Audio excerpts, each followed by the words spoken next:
Judy woke, but strictly by the loosest definition of the term. She hadn't slept so much as forced herself to doze for a while, and when that failed spectacularly, she tried meditating. Even that met only mixed success. She'd gotten enough rest that she wasn't dead on her feet, but would need a lot of coffee to survive her day.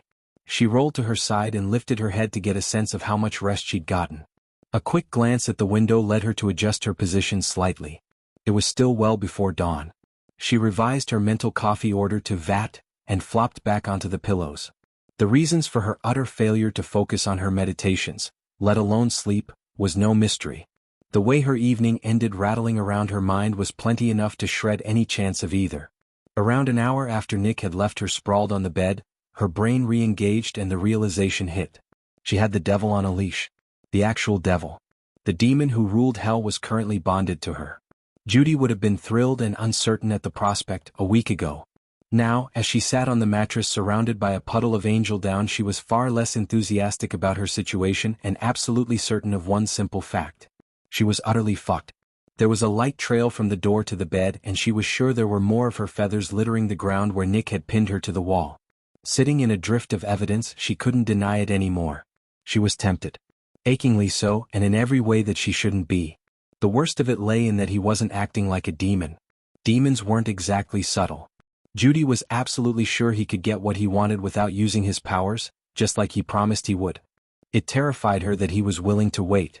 It was a huge gamble from his end of things. At least it should have been.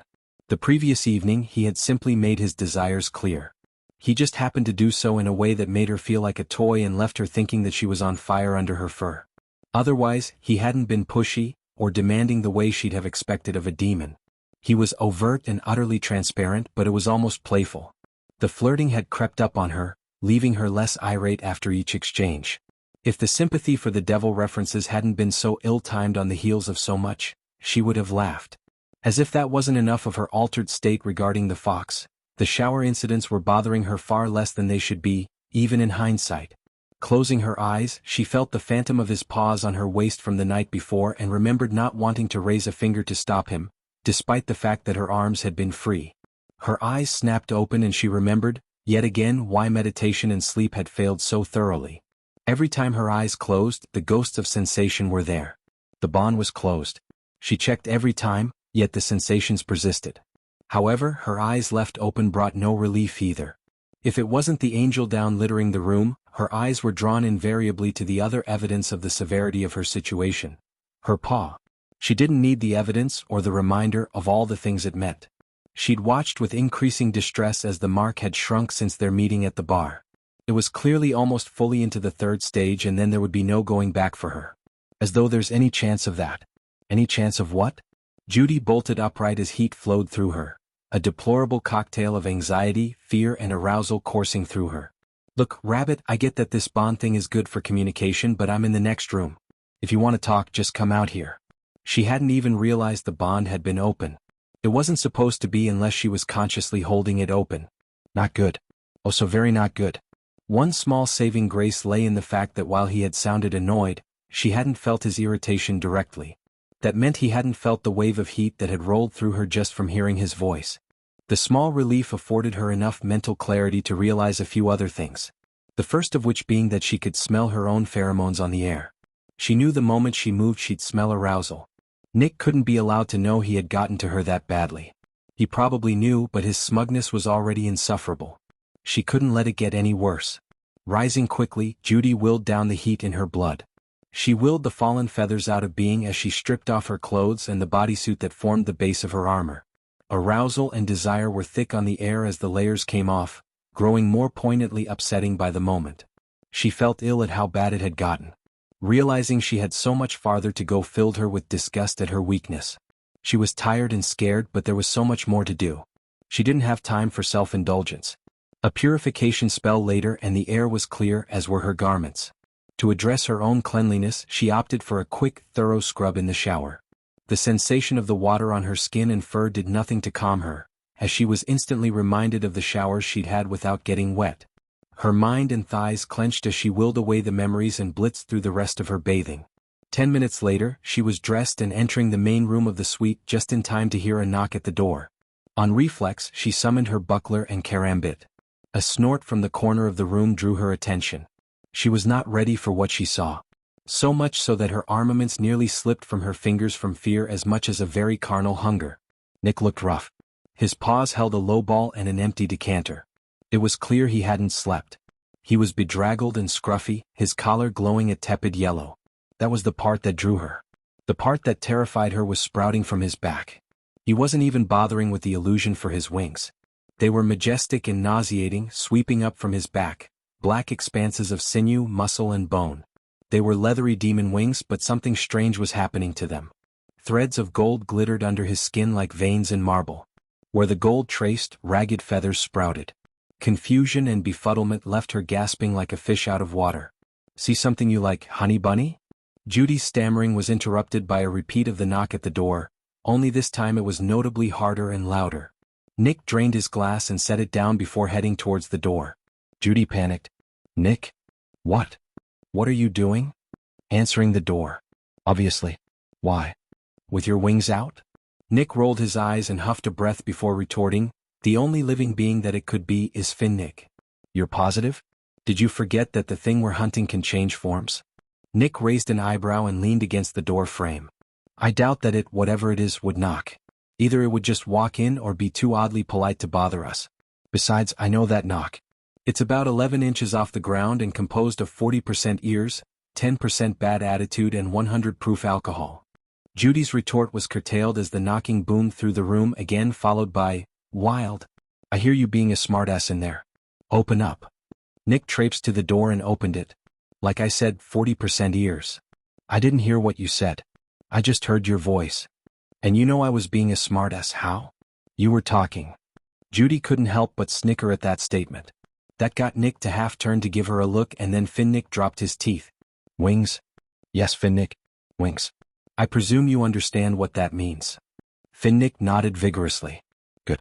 Then you know with whose authority you are returning to the pit, yes?" More nodding was his only reply again. "Good. Now come in.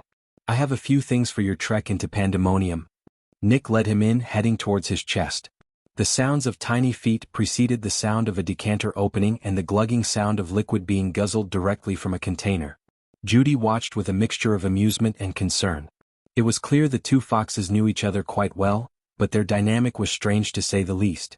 It only got worse when Nick returned a few moments later and tossed 2 small cloth bags to his fellow demon. "What's this?" "Enough coins to help you get the job done." "Oh." Nick paused to flick a platinum lucifer to the little fox. "That should get you there." "Gee, thanks. Now where's my pay?" "Coins on delivery this time, Finn." "Well, fuck," the little fox sighed. "Fine. I could use a drink first." "You just inhaled a quart of scotch," Nick commented flatly. "You've had your drink, now go get my books." "I need another drink to brace myself to do just that. You know how heavily guarded that place is. And the second little bag should help you with that." Raising an eyebrow, Finnick took a peek and immediately snapped he bag shut, regretting his decision. "That was you." Nick grinned. "I figured it'd come in handy." "You crazy bastard." Judy chimed in. "What is it?" Finnick beat Nick to the answer. "You don't want to know. I should have known better than to look, but I did and I wish I hadn't." "Now I'm telling you you don't want to know." Nick shrugged with an easy smirk. "It's just a little passkey through the archive security barriers." "It's a fucking toe." "A toe?" Judy asked with a nervous chuckle. "Yes, rabbit. Toe. As in a piece of someone's foot." "Nick?" Judy asked tremulously, "Why do you have a toe in a bag? And how the fuck will this get me through security at the archives?" Finnick boomed. Nick grinned. "The answer to both your questions is simple. That is the High Archivist's toe. I relieved him of it many years ago." "Yeah. I heard all about it through the grapevine. Someone snuck in and cut off his toe. No reason. No revenge note or even a mark to take credit.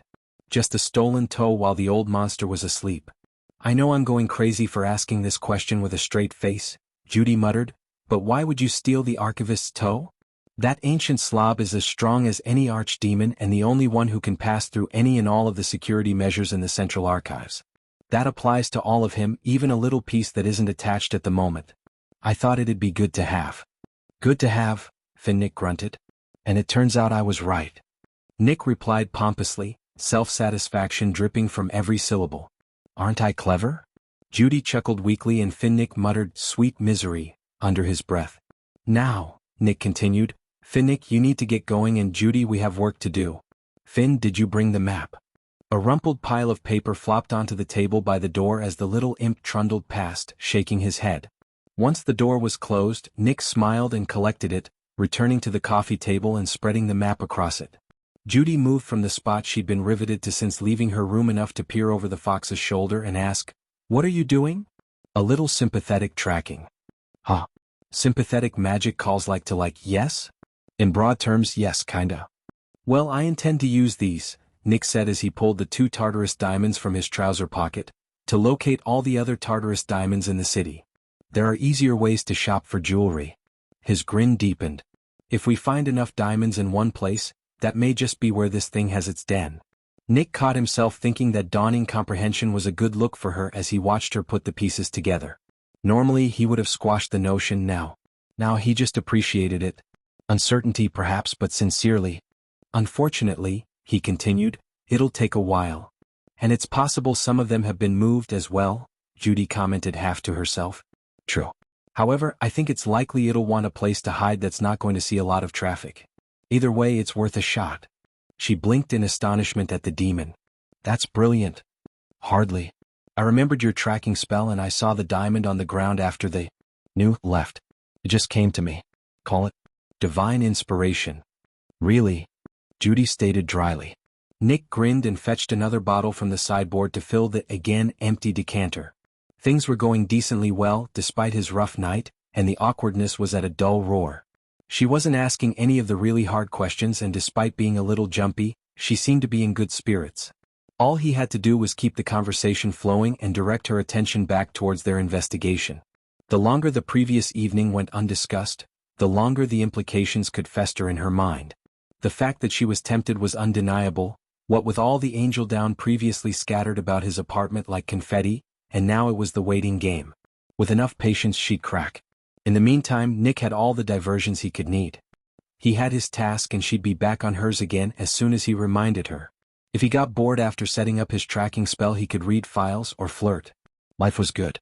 From his foot locker the fox collected a rack of vials filled with reagents, a pair of nested metal dishes the size of his palm which were covered in worn runes, and a jar of graveyard dust. He checked on his daggers and made sure his supplies were up to par, taking note of anything Finnick would need to fetch when he returned. Once he was back in front of the map, he scattered the grave dust over the surface and began mixing the reagents to lay the base of his spell. A small green flame ignited on his claw and was placed in the larger of the dishes, where it danced merrily. The smaller dish was set to hovering over the flame with a small expenditure of will. Into the dish went powders and flecks from his collection of containers, followed by a drop of his own blood. The runes and sigils on the dishes began to glow and Nick settled back to wait for his decoction to finish cooking. That was when the angel threw him a curveball. "Nick?" "Yes, sweetheart?" "How did you pay for dinner?" Nick huffed out a laugh. "With money. What else?" "Silly question, I know. I had this absurd idea for a moment that you paid with coins of mammon." Now Nick did laugh long and hard. When he finally did calm himself, Judy wasn't exactly pouting. She was smiling too much to be doing that, but she was certainly a bit put out at being laughed at. "Now that you're finished, would you mind filling me in?" "On what?" "The economics of hell. On how you survive on the mortal plane. I have to earn my money working at the precinct. There are emergency funds in case of dash. All hell breaking loose?" Judy giggled. "Yes. However, I haven't had to touch those funds because you keep paying. I want to know where the money is coming from. Hell has a few methods. Some operatives earn money. Others steal, con, or work for criminal organizations. City Hall is a big employer." "It is not." "One word, politics. A demon's daily bread." Nick replied with a smug grin. "I, however, have another cash flow. My cards are all spelled relics. When I want to pay, they create the funds." "Create, as in manufacture?" "After a fashion. They cause the local economic structures to undergo a series of unforeseeable conundrums, usually of the electronic variety." "What does that mean?" "Banking errors." Judy blinked. "Hang on there, Slick. Are you telling me you pay by creating electronic errors in the banking system?" "Oh. And it's for everything?" "Yep." "I should be horrified, but I'm not even surprised." "Demon." Nick chirped with a grin. It's more complex than that, but between banking errors and stock market quirks, I always have plenty of pocket money. Unbelievable, Judy huffed angrily. She was ready to rip into the fox for his open admission to fraud, but he preempted her. Hold that thought, Carrots. I have to do a little work now. Nick turned his attention to his floating dish and the runes that were pulsing in a cascade across its surface. A few more additions from his vials and another drop of blood later, he turned back to her. So, this is going to be about 3 hours of groundwork and layered syntax for me, once this finishes cooking in tinctures. Think you have enough to keep yourself occupied? You mean aside from all the questions we still don't have answered? You'll keep plugging away on the files then? Is there much of a choice? Nick chuckled in acquiescence to her point. What are you working on then? My personnel files. Curious about others' opinions of you? Nick grinned. Vanity, vanity, cried the preacher. I'm pretty sure you've got that covered. And a few other sins? Nick punctuated his rejoinder with a wink which Judy rolled her eyes at. Her smirk and pinkish ears ruined the effect. All right, Judy huffed. Rein in that ego of yours. If you're looking into finding that thing's den, and I presume the tome's fin Nick is looking for our part of identifying it? Correct. Then I'm looking into the other end of that. Why it's interested in you, you mean? And a few other points, Judy replied. It said a lot of peculiar things about me. Calling me light bearer and such. I know the host's files on you are useless, so I may as well look into mine. At risk of sounding self-obsessed, I'm our best lead into finding something to link that monster, whatever is happening in this city, and us together. If I can figure out why it thinks I'm special, we can use that. There may be something in the high-security locked files, or sealed portions of my base file. With my current accesses, I should be able to get access and find out. Well-reasoned, Rabbit. Sounds like a plan. Nick lifted his glass to salute her, but was interrupted when his runed bowl started humming. And that's me. Talk about timing. I'm going to be busy for a while. Once I'm done, the kitchen should be opened and we can get a bite. Good. Reading always makes me hungry. The only response she got was a chuckle as her de facto roommate dipped a claw into the upper bowl and started to draw on the air about 3 inches above the map. As she watched, the beginnings of an intensely complex, mandala-style magic circle began to take shape. Whatever it was the fox was up to, it would be a very long process getting there. Judy elected to take her own advice and dig into her files. One of the basic characteristics of her nature was both an asset and liability. Judy was nothing if not thorough. Most mammals in her position would go immediately to the most interesting parts, the sealed files and locked sections. However, she reasoned it was possible that without the context of the rest of the information in her file, it would be possible to miss something important later on. That was why she selected her basic file from the top of the surprisingly large stack and settled in to read on the armchair beside the love seat the fox occupied. It was an achingly dull read. As much as she enjoyed recalling her exploits in service and remembering the glory days such as they were, there was a sense of profound discontentment that came with them this time, which she didn't understand. It didn't help that it was a military file, so the reading was almost as dry as her mandatory technical classes on remote control and communications platforms. Very useful in the long term, but no one stayed conscious through more than 10 pages at a time, even Judy. Time crawled along and she was making progress, when a sudden change was noted in her documentation. Around the time when she was assigned to the Inquisitor's office and ordered to the fringe, the detail and depth of her fitness reports increased to an alarming degree. She was never supposed to see her own file, but even so, there was no discernible reason other than a single oblique reference to orders received in relation to increasing the scrutiny on her performance. It was understandable to a point if she was under consideration for fast-tracking to a command rank, but this was ridiculous. Skipping the rest of her dossier, but marking her place to return to once she had addressed her curiosity, Judy shuffled through the stack to find the orders referred to in her file. They weren't there. Seconds after confirming as much, Judy had her tablet in paw and had the file reference information. It was a locked document labeled Class 5 Highest Priority and Classified. That led her to the correct drawer within the sealed files. Her personal passcode opened the drawer and she located the file. It was locked and warded as well, an extreme case of excessive security if ever there was one. That unsettled her. She was just a lieutenant and otherwise completely unimpressive.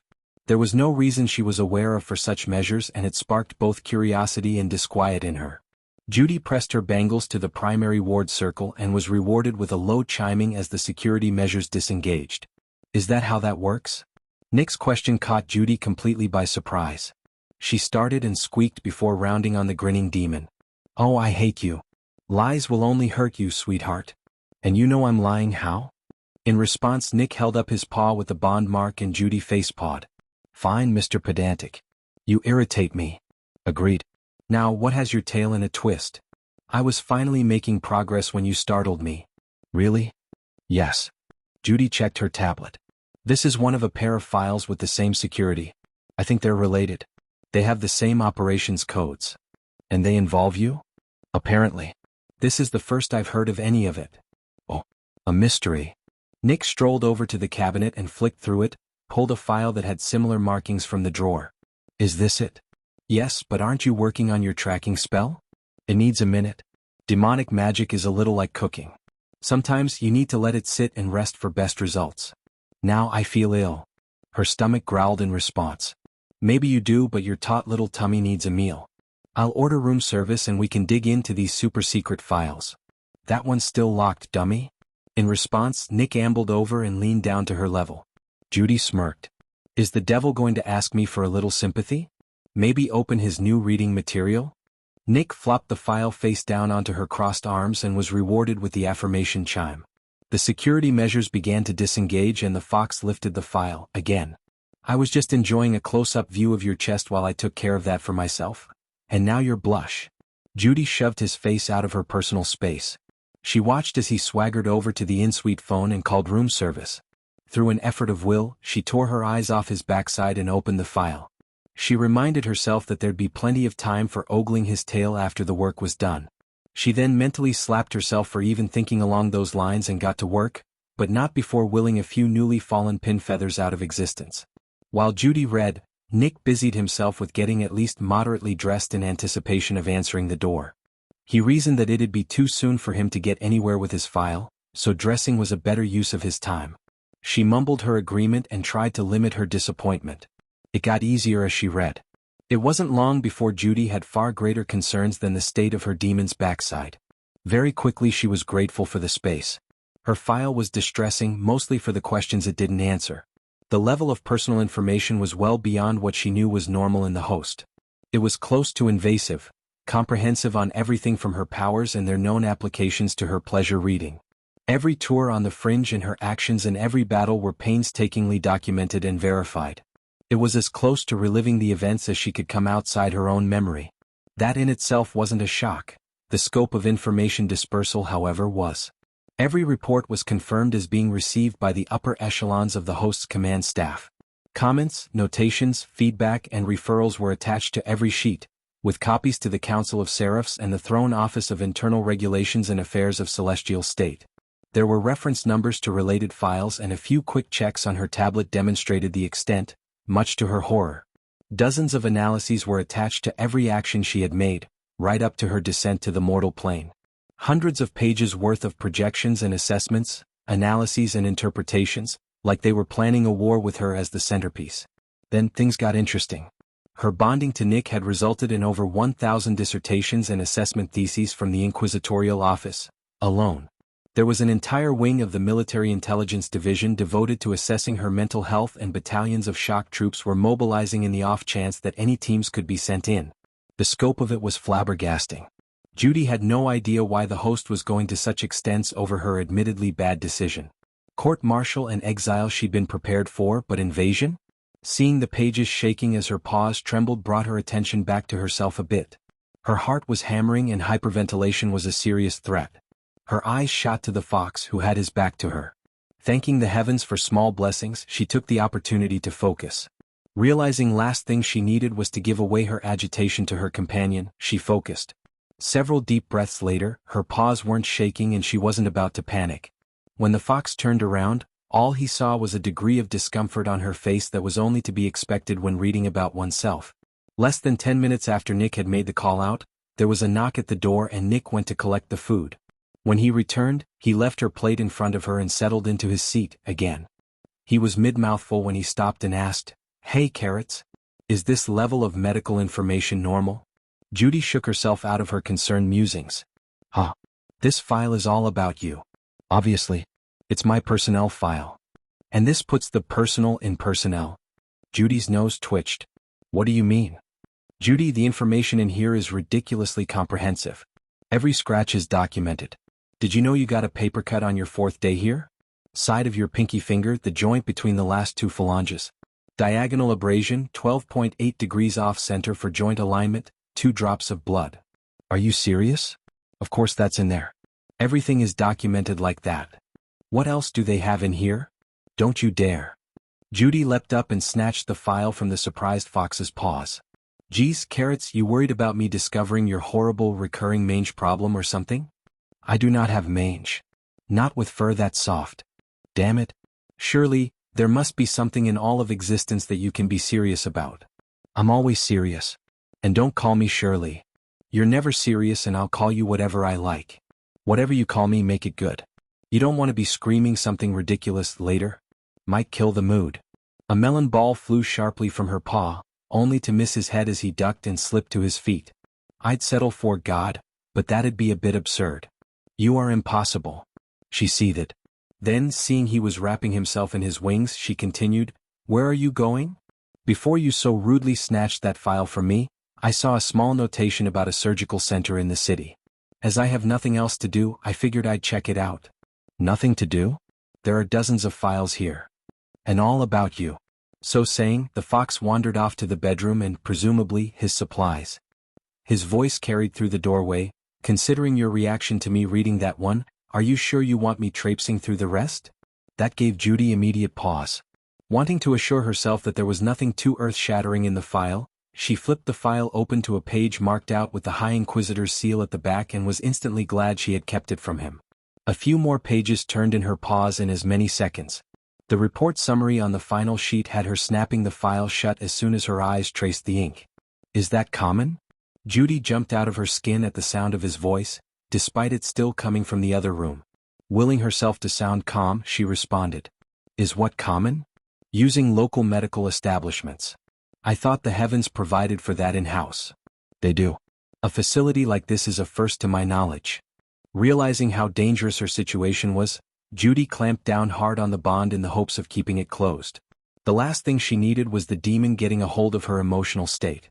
She'd be lost if he even had an inkling of how upset she was over the situation. If he saw, he'd have to ask why she was upset and she couldn't lie to him. He would push and corner her as only a demon could and she would be ruined. The best she could hope for was keeping her newest secret hers until she could grasp and accept it. Just the thought of what it meant nearly sent her hyperventilating again. If she could manage to extend the secrecy until she found a countermeasure, so much the better for her. She doubted she'd get either, but she had to buy herself some time regardless. As she conversed, Judy frantically, yet as silently as she could manage, sped around the table cleaning up the scattered documents and activating the security measures on each of them. By the time Nick returned to the room, all the files were stowed and the document case was unsummoned. Only she could call it into being again, so that was one loose end tied off for the moment. Now it was a matter of keeping her own mouth shut. You ready to go? Yep, she squeaked. You okay, honey bunny? No, and don't call me that. What's wrong? It's too much too fast. This is all a little overwhelming. Did it catch up with you just now? Something like that. I can check this out on my own if you like. We're never out of touch, remember? The tone of his voice was almost enough to make her cry. She shouldn't feel comforted at the words of a monster who had already said he wanted her to fall. She shouldn't feel relieved that he was being considerate. She shouldn't. She kept trying to convince herself as she huffed out, I think it'd be better if I went with you. A little movement might help me clear my mind.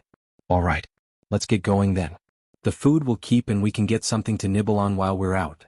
I'm not that hungry, Judy muttered quietly as she felt her stomach boil with acid. As the door closed, Judy's mind crept back to the truth about herself she had learned and barely kept from the demon. Now she understood why she was such a hot topic for command and why the throne was interested in her. Of all the things she had ever thought possible, this was never even close to making the list. The final lines of the report were a collection of words she wouldn't have believed possible if it weren't signed by the High Inquisitor himself. Presence of Empyrean potential, confirmed. New designation, Lieutenant Judy Hopps, Divinitas in Potentia. Her eyes crept up from the floor ahead of her where they had been keeping her from walking into a wall and locked onto the strutting demon in front of her. Of course the heavens were panicking. The heir to heaven was bonded to the master of hell.